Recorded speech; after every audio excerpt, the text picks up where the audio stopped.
Aún conservo tu perfume en mi almohada como un rescoldo. Está transmitiendo Radio Ciudad 88.1, con estudios centrales ubicados en la explanada del ferrocarril Ciudad de San Carlos, en Venado Tuerto. Teléfono 03462 40 88 87. WhatsApp y mensajes de texto 03462 15 46 96 04. Correo electrónico radiociudadvenado@live.com. Facebook Radio Ciudad Venado Tuerto.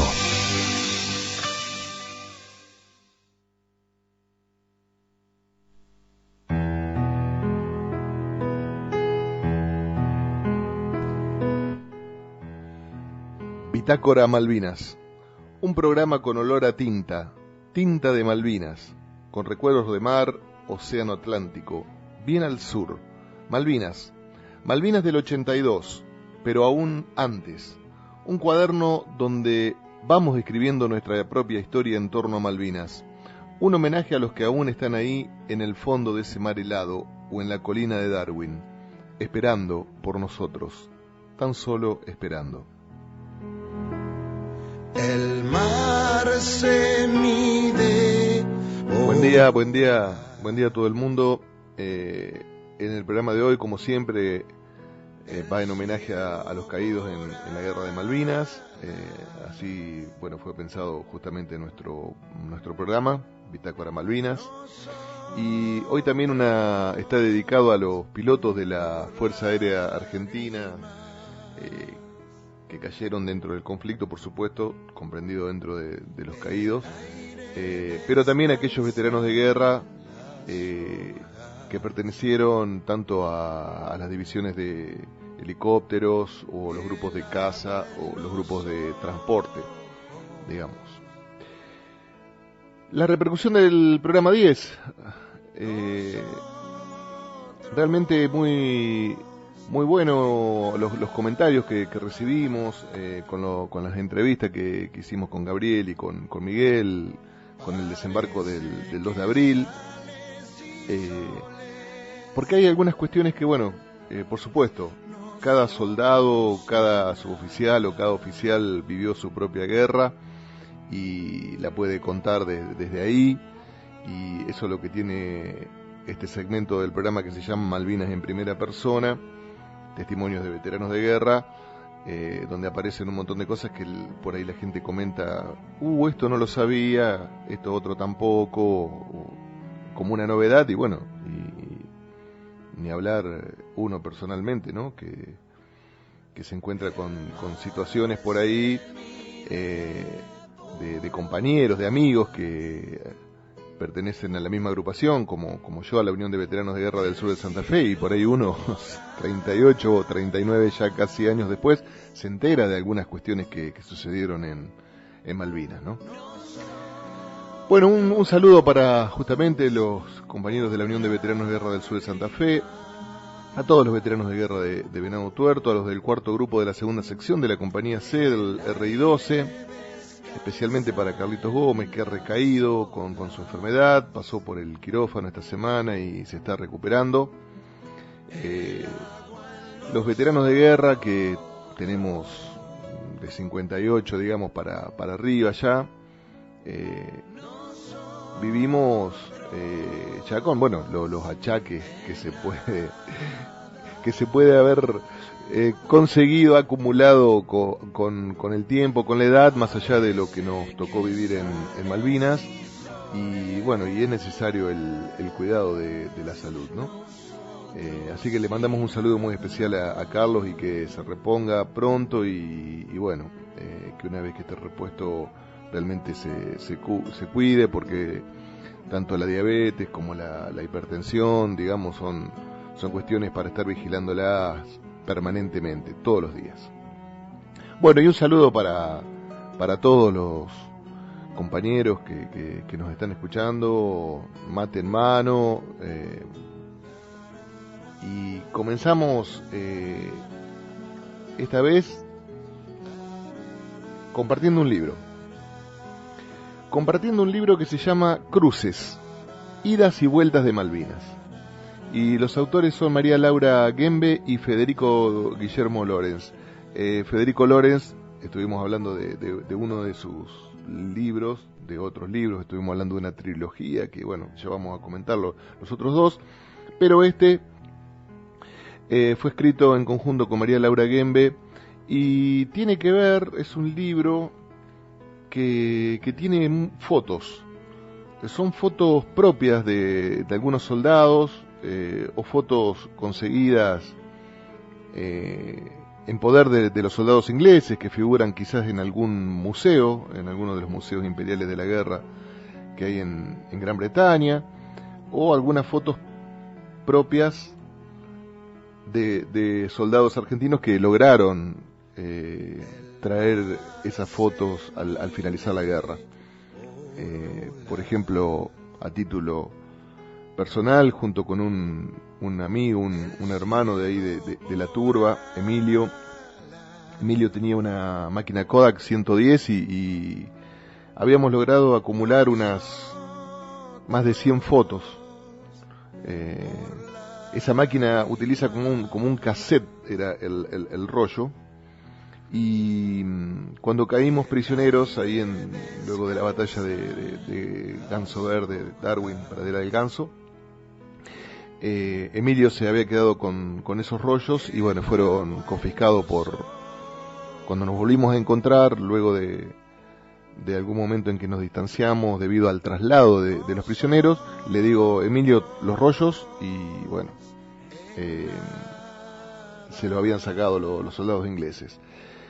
Lo interesante es que casi 39 años después, las fotos que sacamos entre los dos, esas más de 100 fotos en Malvinas, nunca fueron, por lo menos en toda la bibliografía, la búsqueda por internet, jamás las pudimos hallar, y bueno, la búsqueda continúa, ¿no? Esa búsqueda me llevó, por ejemplo, a Inglaterra, y algún día vamos a contar un poquito esa historia de la búsqueda de esos 5 rollos de fotos. Cruces, idas y vueltas de Malvinas, un libro de María Laura Gembe y Federico Lorenz, con fotos y relatos de los soldados, justamente de la guerra cotidiana, la guerra que vivió cada uno de nosotros. Bueno, ya habíamos quedado el domingo pasado en que íbamos a charlar un poquito más sobre el Brexit.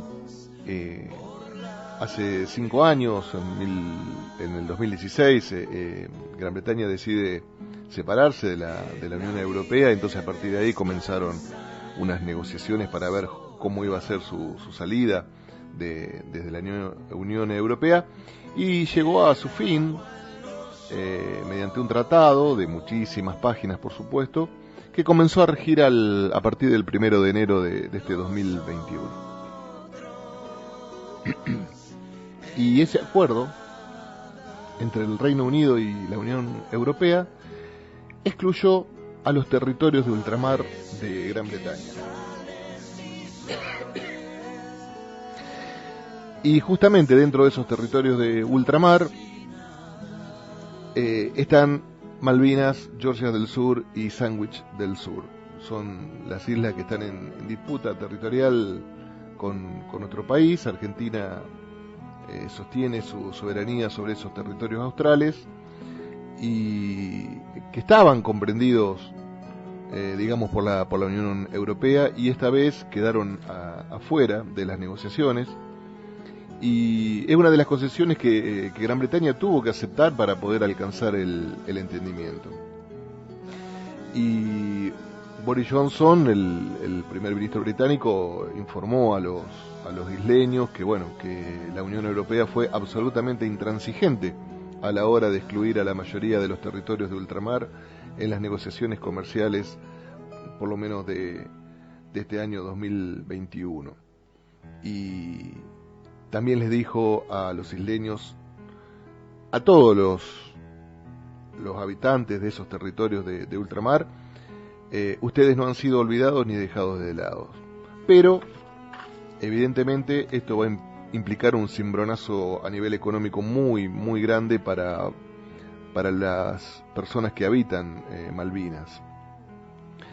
ya que tendrán que empezar a pagar aranceles para poder exportar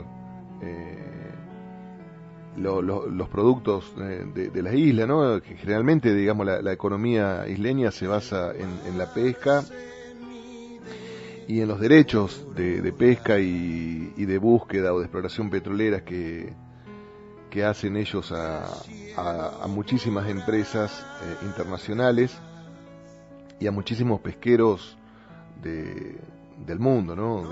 De varios países del mundo. Entonces dice que estos aranceles podrían ser entre el 6 y el 18%, y las exportaciones de pesca a la Unión Europea representan el 40% del Producto Bruto Interno de las Islas Malvinas.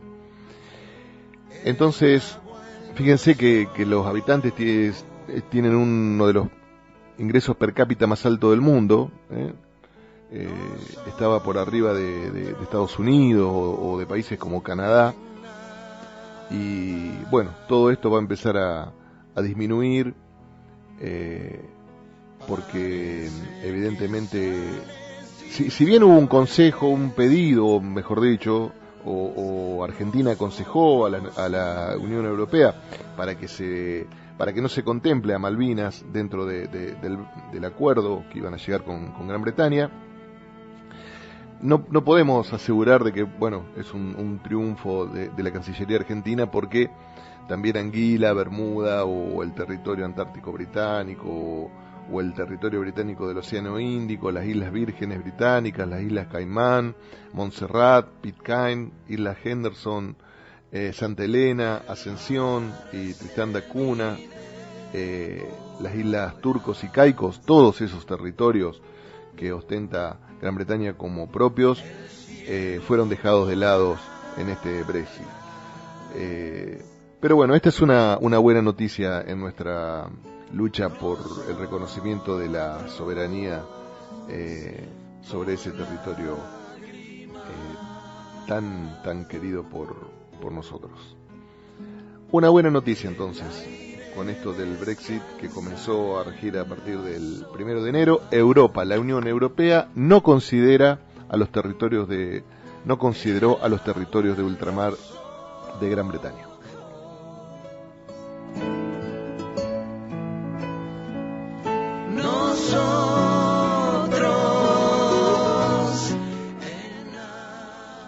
Bueno, y en Malvinas Primera Persona hoy vamos a tener una charla muy interesante con un comodoro retirado ya, veterano de guerra, Antonio Tony Celaya, piloto de la Fuerza Aérea Argentina, integrante del G5C, el grupo 5 de caza.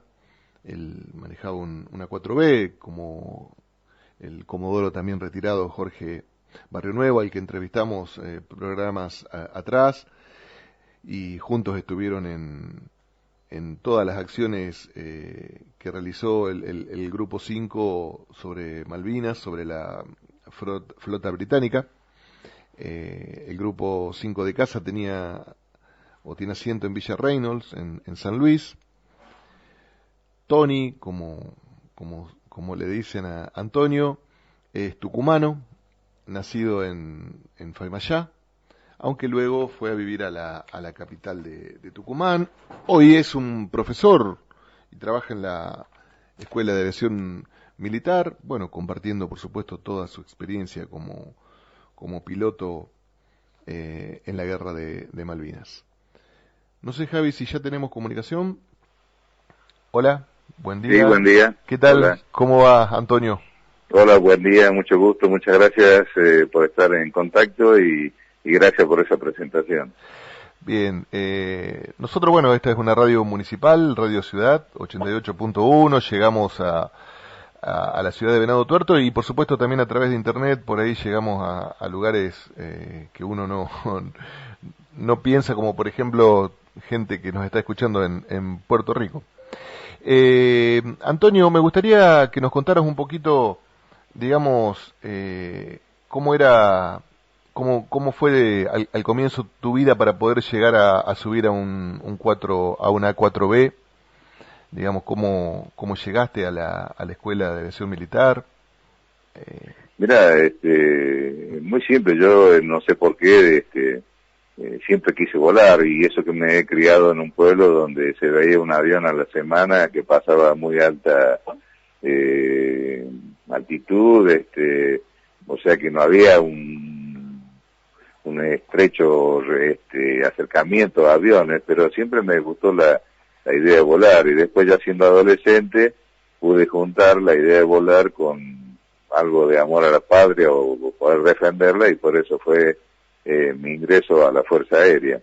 Y me preparé desde que empecé, digamos, a conocer un poco los requisitos para entrar a la Escuela de Aviación. Me empecé a preparar para el ingreso que se produjo allá por el año 67, así que ya hace toda una vida de todo eso. Y tu sueño, digamos, era justamente estar en un avión de caza o Sí, existían otras posibilidades, te parecía, digo? No, mira, justo contaba el otro día en un artículo que salió en Facebook de un amigo extranjero que publica, en el año 66, que yo ya estaba estudiando para entrar a la escuela, la primera escala que hacen los aviones A4B, los Douglas, que venían de Estados Unidos, es precisamente en Tucumán, porque ese año se celebraba el sesquicentenario de la independencia. Y entonces la Fuerza Aérea decidió realizar la Semana Aeronáutica en Tucumán en adhesión a todas las festividades del sesquicentenario. Y bueno, el primer lugar donde aterrizan, como te decía, los A4 fue en Tucumán, donde permanecieron, no sé si 2 o 3 días, un día, pero sí tuve oportunidad de ir hasta el aeropuerto en esa época, el viejo Benjamín Matienzo, y poder subir a uno de ellos. Y yo dije, ya estaba estudiando para entrar a la escuela, digo, bueno, uno de estos quiero volar yo. Y bueno, a los 7 años siguientes ya estaba volando ese avión, ¿no? ¿Estamos hablando de un avión entonces de la década del 60 o aún antes, el A4? Mira, los primeros desarrollos de la A4, los primeros prototipos de la Douglas volaron en la década del 50, después alrededor del 57, y fueron probados en Vietnam y en la guerra de árabe-israelí, la Saidía, Yom Kippur. Ajá. Y después, bueno, en esa época llegaron la primera tanda acá a la Argentina en el año 66, como te decía. Y yo digo, porque la Marina también, la aviación naval tiene A4. ¿Qué diferencia hay entre justamente A4B, los A4C creo que son, ¿no?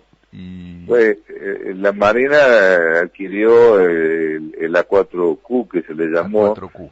El B que tenemos nosotros, los yanquis lo tenían como P.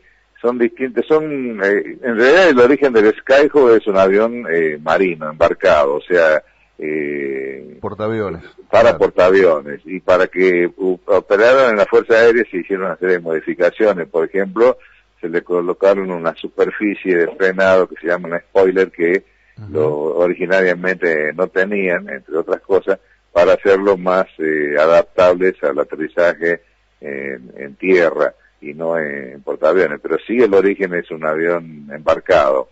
Y las diferencias de modelo es como pasa con el auto: le agregan un estéreo y cambia el modelo, le agregan un pituto y cambia el modelo.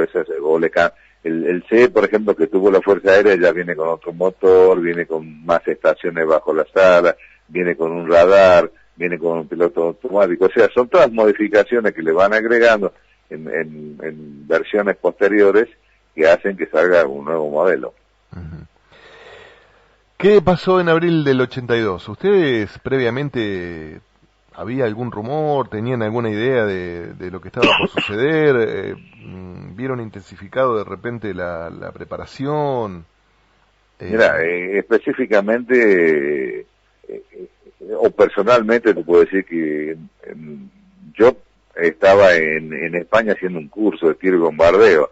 Ajá. Así que muy poco noticiado. Yo me había ido a principios de enero, y el curso, o fines de diciembre, y el curso duró 3 meses.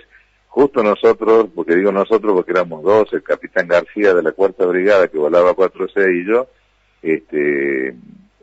el 30 de marzo habíamos terminado el curso, y el día 2 de abril estábamos cenando en la casa del agregado aeronáutico en España, cuando nos enteramos de la noticia, o sea que estábamos muy desinformados en ese sentido. Claro. Y después, consultando con la gente, tampoco estaba demasiado noticiada de que podía llegar a producirse un caso como ese. No había sido bastante secreta la planificación en sí, sin dar mayores detalles al grado nuestro, digamos, una cosa así. Tenemos un buen adiestramiento, como yo siempre digo, aire-tierra o aire-aire. Nunca tuvimos un adiestramiento para un potencial conflicto aeromarítimo, porque, bueno, por esas peleas que siempre hay, la responsabilidad primaria sobre el agua estaba en la Armada y no en la Fuerza Aérea, entonces nunca ni nos adiestramos ni nos equipamos para ese tipo de operaciones. Claro, sí, recuerdo Jorge Barrio Nuevo nos comentaba al respecto, que por ahí después algunas de las personas que escucharon el programa me decían que no lo podían creer, pero bueno, ustedes se tuvieron que adaptar rápidamente, ¿no? Porque desde Villa Reynolds fueron, bueno, vos, me imagino, volvieron de España y ahí nomás fueron movilizados al sur. Aparte de falta de adiestramiento y falta de equipamiento, muchos, vuelvo al caso personal, no porque sea yo, pero digo, nacido y criado en una ciudad como Tucumán, mediterránea, después la Escuela de Aviación en Córdoba, también mediterránea, y curso de piloto de combate en Mendoza, y después formación operativa en San Luis. El mar ni lo conocía, claro. Los barcos lo había visto en el Villiquen cuando era chico, ¿no? O sea que y todo era demasiado nuevo, todo demasiado, además en adición, digamos, Inglaterra nunca estuvo en los planes de que hubiera una hipótesis de conflicto con Inglaterra, entonces nunca se había estudiado acerca de Inglaterra, ni nosotros ni la gente de inteligencia. Aparte, por aquella época, por razones que todos sabemos, inteligencia estaba volcada a lo que se llamaba el marco interno y no a los posibles enemigos externos, así que realmente uno carecía mucho de esa información. ¿Cómo fue cómo es tu primera misión o la primera misión? ¿Cómo era el clima que se vivía entre ustedes, los pilotos? Después del caos que fue el 1 de mayo, porque nadie sabía bien qué pasaba, digamos, cómo había sido, ni ellos ni nosotros, hubo, por lo menos para el Grupo 5 de casa, un periodo de tranquilidad, porque hasta el día 12 de mayo, o sea, pasaron 11 días, no hubo operaciones para nosotros porque no se presentaron los blancos, por la meteorología, en fin, ellos también se retiraron después del 1 de mayo, y volvieron el 12 de mayo con 2 fragatas para cañonear Puerto Argentino, y ahí es cuando nos mandan 2 escuadrillas a bombardear esas 2 unidades de superficie. Bueno, esa fue la primera misión que tuvimos nosotros, mar abierto, atacando a la flota. Y bueno, por un lado bien, por un lado mal, porque de 8 aviones y 8 pilotos que fuimos, pudimos retornar 4 solamente, o sea que fue un golpe muy, muy duro para hacer el primer día de misión. Perder un 50% es demasiado, muchísimo. Sabíamos de los riesgos que se corrían, sabíamos que era muy posible que pasara eso, porque ya habíamos tenido charlas previas al respecto. Y la parte agridulce, diríamos, fue que el Iago quedó fuera de servicio por una bomba que lo atravesó y nunca más pudo participar de nuevo en la guerra. ¿Cómo debe haber sido muy duro, ¿no? Esto de, justamente, como decís vos, salir 8, volver 4, no solamente digo, por supuesto, más que principalmente las pérdidas humanas de compañeros de gran parte de la vida, ¿no? Porque el hecho de pertenecer al mismo grupo, uno convive y bueno, conoce la historia particular, la familia. Sí, Aparte, como el grupo 5 de casa, asento en Villa Reynolds, las casas, habitaciones de todo el personal están al lado de la brigada. O sea que no solo compartíamos el vuelo, compartíamos, como vos decís, la familia, porque vivíamos todos juntos en el mismo barrio, se compartía la cancha de tenis, la de pádel, o el quincho los sábados y domingos. En fin, había una convivencia muy profunda y el grupo era muy muy unido. Sí, el golpe de perder amigos, compañeros de toda la vida realmente es lo más fuerte. El material siempre se puede recuperar, pero un piloto experimentado muy difícil.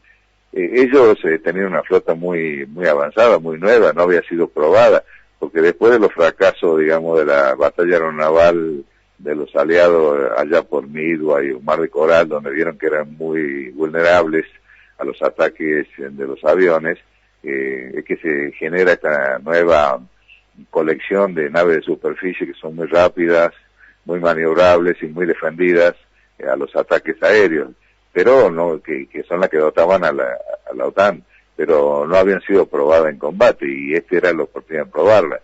Charlas que nosotros habíamos tenido de información por gente que conocía la fragata, porque la Armada nuestra tenía un par de ellas, exacto, era que sí, exactamente el mismo modelo, era que de 8 aviones que atacaran solo uno podía llegar. O sea, nosotros ya salimos con esa perspectiva claro, muy difícil. Bueno, pero logramos demostrar que eso no era cierto, que realmente no era. Le cambiamos la táctica y demostramos lo contrario, pero de todas formas sabíamos más o menos a qué nos estábamos enfrentando. Claro, claro, sí, estas naves con la superestructura de aluminio, ¿no? Claro, mucho más livianas, más veloces y dotadas con un armamento completamente diferente. Específicamente, sí, muy antiaéreo. Claro. Sí, correcto. ¿En cuántas misiones participaste, Antonio? Mira, muchas veces uno dice, no me gusta la pregunta de decir cuántas, porque son varias, sí. No, ¿sabes qué pasa? No era por una cuestión numérica, sino el hecho de tener... No, ¿sabes lo que pasa? Que ahí entran comparaciones que a veces son, no tan buenas, porque hay gente que tiene muchas misiones y vio al enemigo una sola vez. Claro, o sea, no porque quisiera, sino porque a veces por supuesto. Uno salía y te decían, hay un blanco en tal lado, y resulta que uno llegaba y era una piedra que estaba que se veía de vez en cuando, y el observador que estaba en tierra asumía que era una nave claro, enemiga, o por ahí vos salías y ya el enemigo ya no estaba y ya se había ido o se había corrido y no lo encontrabas, porque nosotros teníamos una hora de viaje saliendo y prepararnos. O sea, si te decían salgan ya, tardábamos por lo menos 1:15 en llegar, entre que uno subía, ponía en marcha, salía, tenía 1:15 o un poquito más si tenía que hacer reabastecimiento. Y después, por otro lado, hay gente que no llegó a completar la misión porque fue o bajado por el enemigo o tuvo problemas en el avión y tuvo que pegar la vuelta. El avión tuvo que volver, o algunos que, como estos dos pilotos de Mendoza, que yendo y tratando, insistiendo de llegar, chocaron contra las islas por mal tiempo y no llegaron a completar la misión. Y vos decís, son tan valederas como otros que puede tener 4 o 5 y por ahí no se enfrenta en combate con el enemigo. No, por supuesto, sí, eso creo que la gente lo tiene bien en claro. Es lo mismo que a nivel de un soldado, ¿no? Porque, claro, por ejemplo, un compañero no quería hablar de Malvinas y me dice, yo no tiré un tiro. Le digo... No, por eso. Ahí, le digo, cuando vos llegaste a una bomba... pasó una bomba a 40 metros, una bomba que no explotó, que estaba ahí en Pradera del Ganso, sin explotar. Y yo le digo, si esa bomba hubiera explotado, no sé si vos estarías hablando conmigo. O sea. Por eso muchas veces uno hay gente que se llena la boca diciendo, yo tengo 8, yo tengo 10, y en una de esas el enemigo lo vio 1 o 2 veces, o no lo vio. Entonces, hay gente que voló aviones como el Boeing, que le tiraron un misilazo y no le pegaron de casualidad, ¿viste? Y vos decís, volaba Boeing. Y gente que volaba el Escuadrón Fénix, que fue derribado por un misil, y vos decís, claro, volaba el Learjet, y bueno, hay gente del Hércules que fue derribado, sí, y volaba Hércules, vos decís, y por eso a veces hay que ser un poco, yo por lo menos trato de ser cuidadoso en ese tema. No, sí, lógicamente, cuando se habla de la actuación de la Fuerza Aérea se engloba, digamos, bueno, y también a los pilotos civiles, por supuesto, del Escuadrón Fénix. El solo hecho de, bueno, ustedes estar ahí como en un avión solos, volando a esa altura sobre las olas, ¿no? Porque viajaban... Es que esa altura es la única que nos daba un poco de seguridad, porque entrábamos debajo del lóbulo del radar y entonces no nos podían tirar. Claro. Esa es una de las cosas que desculamos sobre la marcha, digamos. Son varias las cosas que hicimos sobre la marcha que nos permitieron sobrevivir o trabajar como trabajamos. O sea, no todo fue improvisación, había, además del aislamiento que teníamos como para volar bajo mucho tiempo y todo lo demás, y los reabastecimientos y todo lo demás, hubo un estudio, o sea, no todo se remontaba a la improvisación. No, por supuesto, o sea, estamos hablando de que cada una de las misiones eran, me imagino, muy bien estudiadas, pero quiero decir, independientemente de esto, estábamos hablando de una tecnología de la década del 60 contra una tecnología de los 80, ¿no? Pues, claro, había el mismo mucha Harrier, diferencia. por ejemplo. Sí, había mucha diferencia, y no solo el Harrier, sino los misiles que ellos usaban, que eran los Sidewinder, el 9L, que era la última generación de misiles que le habían dado los Yankees, que nosotros, los que tenían misiles nuestros, los M3, eran inferiores en calidad al 9L, así que hasta en eso había diferencia, ¿no? Y la otra diferencia es que los custodios nuestros, los Mirage, no tenían capacidad operativa como para hacer el vuelo, ir, quedarse, estaban muy limitados por el tema de que no tenían reabastecimiento de combustible. Claro. ¿Cuál fue la situación, digamos, más, o esto de la presencia de pensar en la muerte, o la muerte estaba presente, digo, en vos cuando subías al avión, o... Mira, uno cuando subía al avión y ponía en marcha se acababa todo pensamiento negativo, foráneo, ¿no? Claro. Uno se concentra en lo que tiene que hacer, en la puesta en marcha, en los controles, después en el despegue. Son muchas las cosas que hay que atender, digamos, el reabastecimiento, el rasante. Y siempre digo, eso de la foto de la novia, de los hijos pegada en el tablero es de las películas, más que de la realidad. Que de la realidad. Uno tiene que hacer demasiadas cosas como para distraerse, así sea un segundo, con alguna cosa. Pero vos después tenías una hora de viaje estaban en San Julián al final, ¿no? Estuvimos en Gallego y en San Julián. Hasta el 8 de junio estuvimos en Gallego. Ese día se hizo el cambio en San Julián para juntar a 4B con la 4C de la Cuarta Brigada, que ya estaba en San Julián, y sacaron los M5 que estaban en San Julián, los mandaron a Gallego para acercarlo un poco más a los otros y ser más coherente, digamos así, con la operación. Ustedes... sí, vos decís una hora, claro. Pero la hora para nosotros es un día, es un mes, que sé yo, es muchísimo, una hora es muchísimo. Claro. Pero te digo, sí hay tiempo para pensar en otras cosas, pero no a la ida. Capaz que a la vuelta sí, pero a la ida va pensando en lo que hay que hacer y que no hay que descuidar.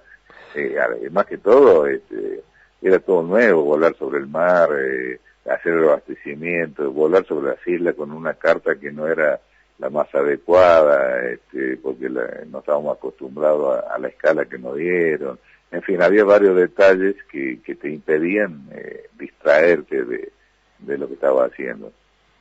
Claro, y en el momento de encontrar a la flota, porque una vez me acuerdo Owen Kripa en una charla lo escuché y él, bueno, ese encuentro que tuvo con parte de la flota ahí en San Carlos, decían, todo esto lo cuento como si hubiera durado 10 minutos, pero en realidad ocurrió en cuestiones de segundos, ¿no?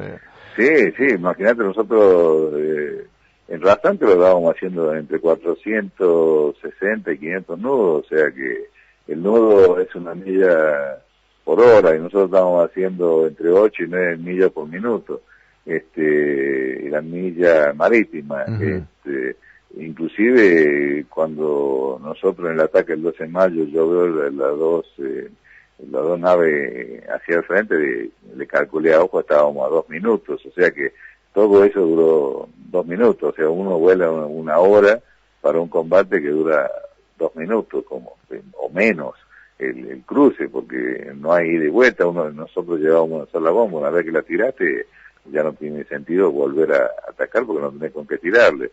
Claro. Entonces, sí, pero te digo que para nosotros un minuto es una eternidad, demasiado. Sí, porque vos decís que una hora es como un mes, como un año, digo, bueno, sí, claro, sí. Un minuto es una eternidad. Para nosotros, imagínate 8 millas recorridas, son casi 15 kilómetros en un minuto, es bastante, y hay que estar muy atento a esa altura, para esa velocidad y todo lo demás. ¿Estuviste cerca de ser abatido? Mira, ese día inclusive al numeral mío, o sea, el que iba al lado, él volvió con una esquirla de cañón en el ala. Yo nunca tuve roces, sí veía las explosiones de las granadas muy cerca, se escuchaban los ruidos de las explosiones, pero no, en ese sentido. Aparte en ese momento uno va, como uno dice, va apuntando, volando, apuntando, preparándolo nuevamente, lo que menos pensás que te van a dar. Claro. Después se evalúa. Pero lo más cerca que tuvimos esa vez fue al numeral mío que le vino con una esquira. Y después al regreso es cuando hubo el tema de que a Gavassi, que era el numeral número 3 mío, el jefe de sección, lo baja la propia artillería. En realidad, después hablando con la gente que estaba en Pradera del Ganso, me dice que al que realmente tenía encañonado en primera instancia era a mí. Lo que pasa es que yo, por una serie de circunstancias, me di cuenta de algo raro, cambié de rumbo y me fui para otro lado. Arrará, que venía detrás de mí, también me siguió, pero Gavassi, que no me veía, él siguió por el mismo rumbo y bueno, el radar de la artillería cuando me desengancha a mí, lo enganchó al que seguía y era él. Esa es una situación, pero eso me enteré mucho después, no en ese momento, para nada. Claro, era Lamidoso, ¿no? Era el jefe de la Fuerza Aérea. Sí. Él reconoció que hubo dos aviones argentinos, uno en Pradera del Ganso y uno en Puerto Argentino. Claro, en Puerto Argentino fue García Cuerva y Gavassi en Pradera del Ganso, y medio, digamos así, con Palaver, que también le pegan de abajo por una confusión de él, pero después al final, cuando él se va para eyectarse, al final lo alcanza el misil de una fragata. Sí, yo te digo que tenía mi posición unos metros adelante del cañón antiaéreo, bitubo o Ehrlichon que derribó a Gavassi, y ese día recuerdo, estaban todos muy contentos porque se había batido otro avión. Uno había sido también el 4 de mayo, un Sea Harrier al mando. Claro, pero lo que pasa es que también, justo como decía, nosotros íbamos en el mismo rumbo, a la misma altura y todo lo demás que habían venido los Harrier. Claro, bueno. La cuestión es que cuando fueron, yo soy muy curioso, digamos, y me costaron algunas cosas ahí en Malvinas, justamente esta curiosidad, pero cuando llegaron el helicóptero, que había ido a ver el avión, y abrieron la puerta, yo pregunté, estaba ahí al lado, y vi que los pilotos bajaban muy tristes, y yo digo, ¿qué pasó? Y decían, era un piloto argentino. Y sí, bueno, efectivamente, era Gavassi, yo no sabía bueno, el nombre, en toda la guerra pasan este tipo de cosas. Claro, no es para minimizar, pero en todas las guerras siempre hay derribo por fuego amigo, que se llama, que no es tan amigo, ¿no? Vamos al caso. Pero sí, siempre hay ese tipo de errores, digamos, que a veces uno puede decir, mira, es justificable, porque es preferible que el tipo esté atento y claro. Pero bueno, habría que haber habido una serie de controles ellos no sabían que nosotros estábamos volando, nosotros en ese sentido tampoco sabíamos que estábamos dónde estábamos, o sea que todo es medio compartido, digamos. Claro, qué bacana. ¿Vos tenés números de la Fuerza Aérea, de la cantidad de caídos, de pilotos? La Fuerza Aérea tiene de 55 caídos, de los cuales 36 eran oficiales, 14 suboficiales y 5 soldados. Uh-huh. El ¿Cuántos soldado, el soldado, vos viste que el soldado en la Fuerza Aérea no cumple realmente un rol de combate, estaban afectados a la parte logística, por supuesto, estaban en la isla y por supuesto cuando cayó la bomba en Darwin, ellos que estaban ahí cerca con la cuestión logística,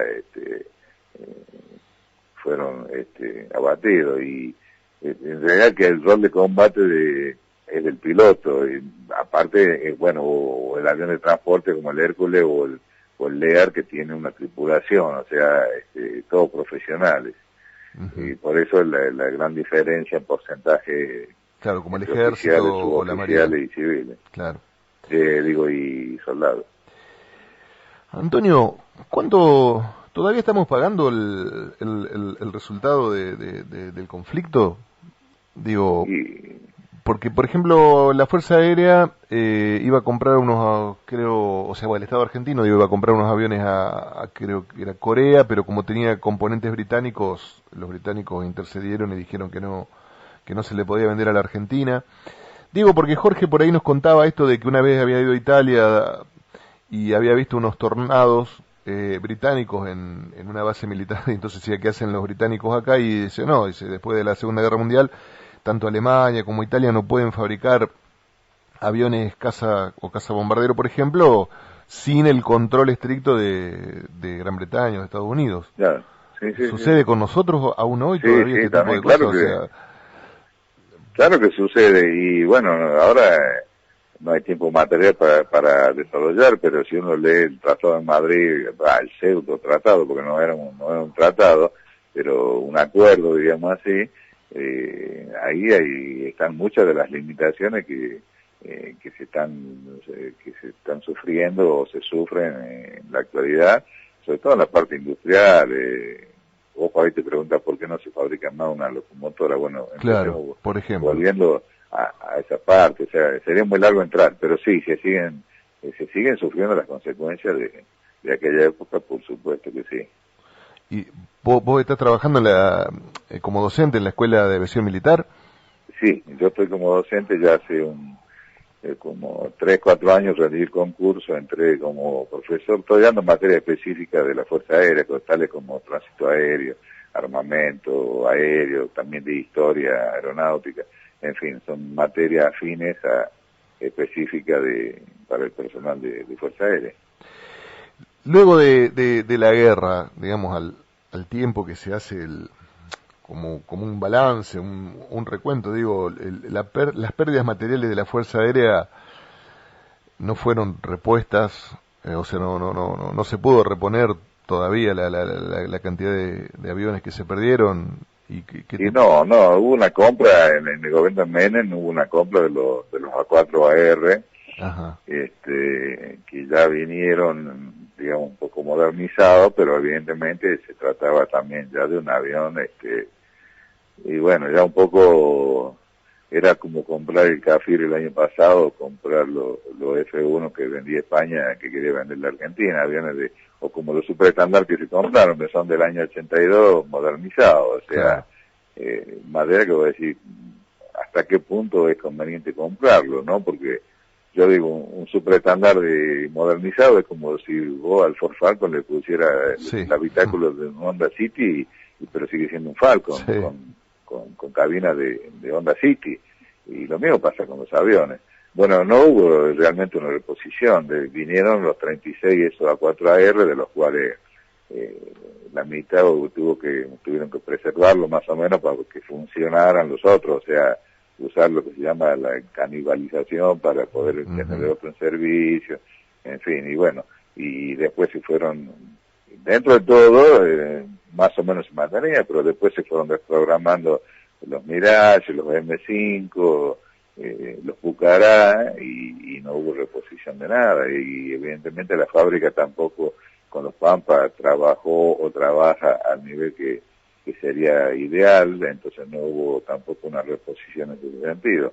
Lo único nuevo que se compró en el gobierno anterior son los aviones acá de escuela, que realmente la escuela sí está volando bastante bien, muy bien, con material muy aceptable. Vinieron los GROP, estos que realmente no son de la Fuerza Aérea, sino que son de la fábrica, están y los Texan que llegaron también el año pasado, terminaron de llegar, así que dentro de todo en la escuela se está bien. Claro, pero el piloto una vez recibido, digamos, no puede tener muchas horas de vuelo con máquinas, digamos, nuevas. No, muy interesante, digamos, la actualización del Pampa con el Pampa 3, pero evidentemente es escaso el tema. Reconquista fue suplantado el Pucará por los tucanos que estaban acá en la escuela, se está viendo el tema de artillarlo porque no estuvieron artillados, entonces hay una serie de cosas que quedan ahí en el camino. Antonio, ¿qué te dejó Malvinas? Más allá de la pérdida de todos esos amigos y compañeros y bueno, y el tema de la derrota en sí, digo. Mirá, ¿sí? Malvinas me dejó por un lado la satisfacción de saber, digamos, o de haber hecho o de haber tratado de hacer algo para lo cual nos estuvimos preparando siempre. O sea, yo digo, el militar quiere tanto la guerra como el bombero quiere un incendio, o sea, no es que uno quiera, y uno se prepara toda la vida para eso, pero no es que uno la quiere que está llegue. Deseando, claro, pero por lo menos que haya una guerra, claro. Claro, pero por lo menos está la oportunidad de demostrar que, digamos, que la preparación, que el gasto y todo lo demás ha sido adecuado, ¿no? Como a veces que uno se prepara toda la vida para algo y nunca puede lograrlo. Esa es la parte satisfactoria. Y la otra era ver que en el mundo se ha reconocido, por lo menos a la Fuerza Aérea, en su actuación por la forma en que se hizo. Yo tengo colgado acá en mi escritorio la carta de Pierre Klosterman a los pilotos argentinos, y para mí eso tiene un valor tanto más grande como la medalla del Congreso, porque un tipo como ese que diga lo que dice de los pilotos realmente es muchísimo.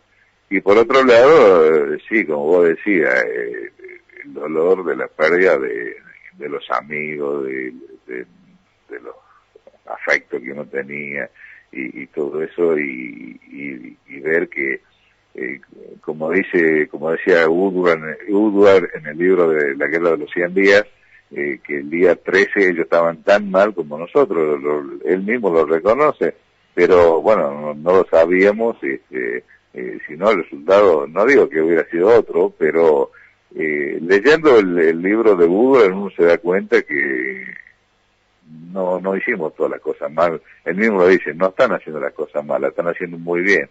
Así que esa era la parte agridulce de la guerra, digamos. ¿Tu familia, Antonio? Todo bien, gracias a Dios. Tengo mi señora, que estamos casados hace muchos años, 4 hijos ya grandes, y bueno, gracias a Dios todo bien, todo desarrollado, todo trabajando, tranquilo. Qué bueno. Yo te digo, tengo mi jefe directo en Malvinas, del grupo nuestro de 10, 12 soldados, se llama Antonio Chavarría, también es tucumano, una persona, bueno, le mandamos un saludo también a Antonio, porque sé que nos está escuchando, como es, y bueno, tuve esta experiencia de haber vivido ahí en Malvinas con un tucumano muy bueno. ¿Cómo es? Nosotros se da la casualidad que en el grupo 5 éramos 3 tucumanos y los 3 estábamos en el mismo grupo y en el mismo escuadrón. Son esas casualidades realmente muy raras, porque no somos muchos y estar todos juntos en el mismo momento realmente fue una casualidad muy importante. Ahí el más pequeño del grupo era Jorge, ¿no? El más joven, él decía 24 años tenía en ese momento. No sé si él o... Bueno, había varios alfetas, estaba él, estaba Deleteano, estaba Morón, y había Carmona, varios alfereces, no sé cuál era el más joven de todos. Claro, bueno. Fíjate vos que, por ejemplo, el número 4 mío, que era el piano, el de Lepiane, inclusive en la primera misión del 12 de mayo le tocó hacer su primer reabastecimiento en vuelo. Nunca antes lo había hecho, porque el año anterior en el curso no habían tenido oportunidad de hacerlo. Y en la primera misión de combate le tocó hacer un reabastecimiento, que lo pudo hacer, sí, pero sin ningún tipo de problema.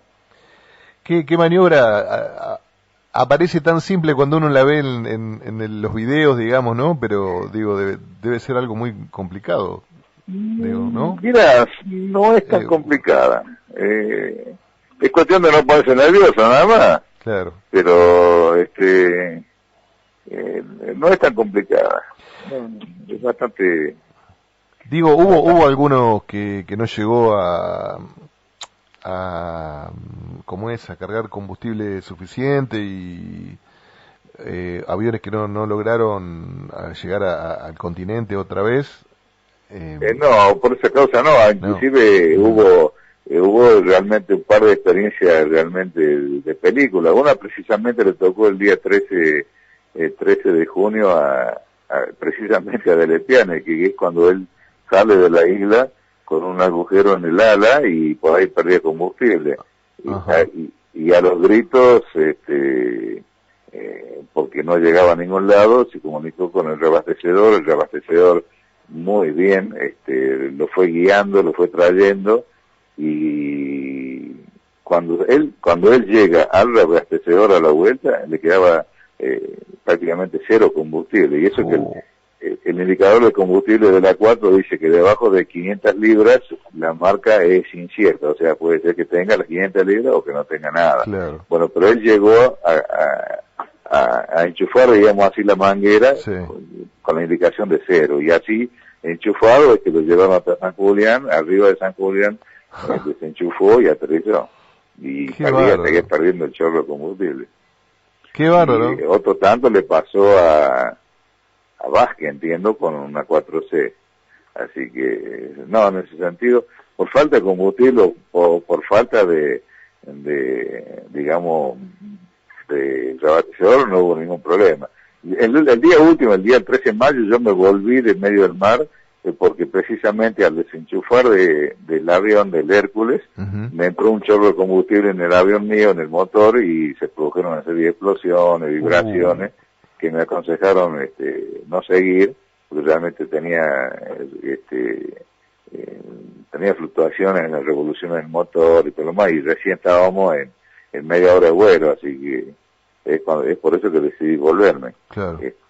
Falló una válvula de combustible de corte y bueno, esas cosas pasaron. Impresionante. Realmente uno, mientras vos vas contando, se va imaginando de todas las situaciones y... Digo, ¿a qué altura se realizaba, por ejemplo, el reabastecimiento? Y el reabastecimiento lo hacemos a 20.000 pies, nivel 200. Eso habría que dividirlo por 3, o sea, unos 6-7.000 metros, más o menos. Sobre todo, lo que pasa es que la velocidad del Hércules con la velocidad nuestra por ahí andaban un poco peleadas, digamos, porque la máxima velocidad de ellos andaba muy cerca de la mínima nuestra con la carga. Entonces, había que compaginar ese tema para que ni ellos tuvieran problemas ni nosotros tuviéramos problemas.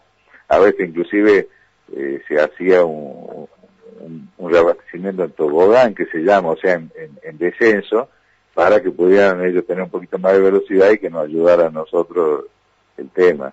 Pero normalmente se hacía en un circuito estático a unos 20.000 pies. Impresionante. Bueno, Antonio, se nos ha pasado el tiempo. Realmente te quiero agradecer, escuchar, bueno, tus últimas palabras respecto de toda esta experiencia.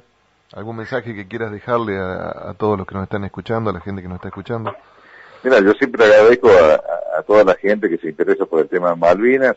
Sobre todo hay mucha gente joven que está interesada, lo vemos por el Facebook, lo vemos en distintas redes sociales, y siempre digo, son ustedes los continuadores de aquella gesta. Nosotros ya estamos más en otra cosa, así como para difundir. Por eso que acepto este tipo de charla, porque realmente alguien tiene que contarla, pero la gente que cada día son más los que se interesan por el tema Malvinas, son los continuadores de la gesta. Yo a ellos le agradezco esa, no digo devoción, pero ese interés por conocer lo que realmente pasó. Eso, y un saludo muy afectuoso, bueno, a vos y a todos los veteranos de aquella zona de Venado Tuerto, que alguna vez tuve un par de días por allá, hace toda una vida. Bueno, te esperamos con un buen asado cuando las circunstancias ameriten, aunque hay ciertas restricciones y Sí, por ahí con el tema de la pandemia, pero bueno, cuando pases por acá, por la ruta 8 o la 33, que son las rutas nacionales que circundan a Venado, digo, o que pasan por uno de los costados de Venado, te esperamos ahí en la Unión de Veteranos de Guerra del Sur de Santa Fe para comer un buen asado y seguir charlando. No tenemos muchas... Tengo una amiga que está casada con un compañero que son de ahí de Venado, muy amigos también, que siempre estamos en contacto. Perfecto. La familia Santi. Ah, Santi, sí, conozco. Conocemos. Exactamente. Así que bueno, Tony, muchísimas gracias por la charla y espero que te hayas sentido cómodo. Sí. Y nos estaremos charlando o hablando en cualquier momento. Bueno, muchas gracias, amigo, y que siga un buen domingo y éxito con el programa. Muchas gracias por llamar y para mí también ha sido un gusto. Un abrazo grande y saludos a la familia. Muchas gracias. Gracias, viejo, igualmente, gracias. Bueno, así pasó en Malvinas en primera persona el comodoro retirado, veterano de guerra, Tony el Celaya, piloto de la Fuerza Aérea del Grupo 5 de caza allí en el año 1982 en su A4B. Y se nos fue. Otro programa más de Bitácora Malvinas. Nos estaremos escuchando el próximo domingo por FM 88.1 Radio Ciudad. Nos estamos viendo. Chau. Caen sobre las costas ponchos de bruma gris.